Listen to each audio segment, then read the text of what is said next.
ste čuli za Johna Irvinga? To je pisac koji je ovenčan jednom nagradom kojom je ovenčano jako malo pisaca. U pitanju je Oskar za film Cider House Rules, odnosno Pravila iz voćarske barake, odnosno za scenariju za taj film. John Irving dobio je Oskara pre 20 godina.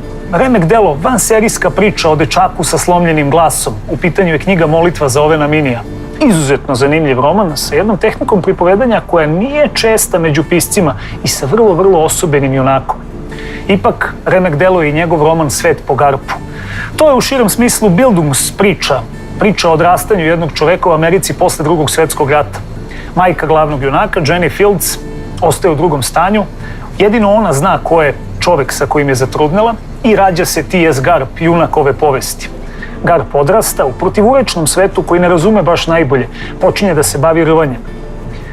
Devojka u koju je zaljubljen obećava mu da će postati njegova supruga ako postane pisac.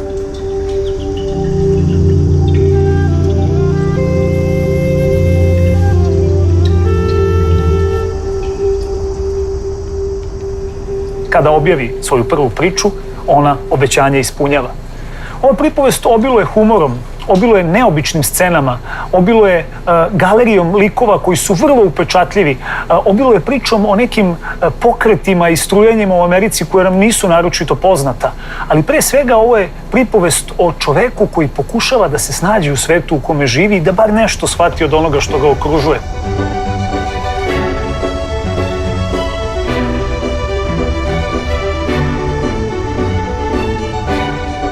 To je roman o porodici, to je roman o disfunkcionalnoj i neobičnoj porodici, to je roman o američkim predgrađima, to je roman o velegradima.